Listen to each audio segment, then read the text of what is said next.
அர்ப்பணித்த ஒரு மாபெரும் தியாகிங்க. அல்லேலூயா. போறான், இயேசுவை அறியக்கூடிய இடத்துக்கு போறான்.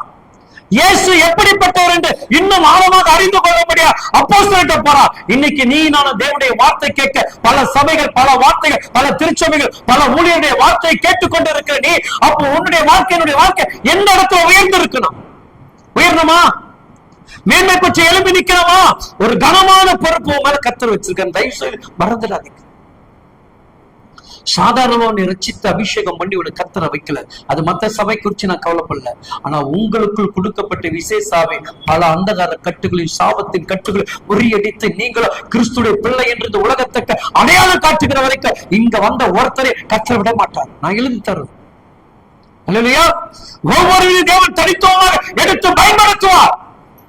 ஒவ்வொருக்குள்ள இருக்கக்கூடிய அபிஷேக திறமைகள் இந்த உலகத்துக்கு ஆண்டவர் அடையாளம் காட்டுவார். அந்த கிருபை ஆவியை தான் கர்த்தர் உங்க மேல வச்சிருக்கிறார். அதுக்குதான் என் தேவனிடத்தில் போராடி ஜெபித்துக் கொண்டிருக்கு. என் பிள்ளைக்கு நீ ஒருபோது குறை பேசிட்டு வரக்கூடாது, பலவீனம் என்று சொல்லக்கூடாது. என் பிள்ளை போய் நின்னா பலருடைய பலவீனத்தை சுகமாக்கக்கூடிய மாபெரும் கிருபை உள்ள மருந்தாக நீங்களும் நாங்க மாறணும். அதுதான். அல்லேலூயா.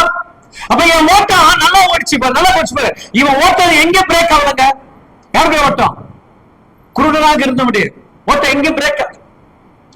ஆண்டவருக்காக வைராகியமா பிரசங்கம் பண்றான், வார்த்தைகளை பேசுகிறான், அற்புதம் நடக்குது, அதிசயம் நடக்குது, எல்லாமே நடந்து கொண்டு இருக்குதுங்க. அவன் பேச்சை கேட்ட பிறகு அங்க இருக்கிறவங்க என்ன பண்ணாங்க? எப்படி சீசர்களை சிறைபிடித்துக் கொண்டு போய் அடக்கம் பண்ணார்களோ அதே போல சிறைபிடித்துக் கொண்டு போகிறான். அல்லேலூயா. அப்ப பாருங்க, அந்த நாட்களிலே இன்னைக்கு இதே போல இயேசு கிறிஸ்துவை பேசி நமக்கு சிறைச்சாலை என்று சொன்னா எத்தனை பேருக்கு பைபிளை தூக்கிட்டு இந்த தெருக்களை வீதியில போக முடியும்? போக முடியுமா? இல்ல நீ நான் ஆலயத்துக்கு வர முடியுமா? ஆலயத்துல போகிற அத்தனை பேர் சிறைச்சாலையை கொண்டு போக என்று சொன்னா எத்தனை பேர் ஆலயத்துக்கு வருவீங்க? வர முடியுமா? அப்ப அந்த வைராகியம் நமக்கு வேணும் இல்லையா? இயேசு சுகம் கொடுப்பார், விடுதலை கொடுப்பார், அதை பார்க்காத. அதை தாண்டி அவருக்கென்று ஒரு வழி இருக்குது. அதை தாண்டி அவருக்கு உண்மையில ஒரு அன்பு இருக்குது. என் பிள்ளை என் அன்பை என் வழி உணர்ந்து செயல்படுவோம் என்கின்ற ஒரு நம்பிக்கை வச்சிருக்கிறார் பாருங்க. இந்த அபிஷேகம் எங்க போச்சு? இந்த அபிஷேகம் எங்க போச்சு?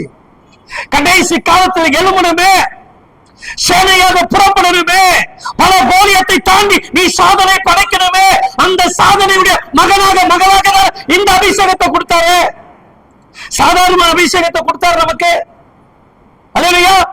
அப்படி தேவனுடைய வார்த்தையை பிரசங்கிக்கிற மனிதன் சிறைக்குள் இருக்கான். சிறைக்குள் இருந்தவனை கொண்டு வந்து கவர்னருக்கு முன்னாடி நிறுத்துறாங்க.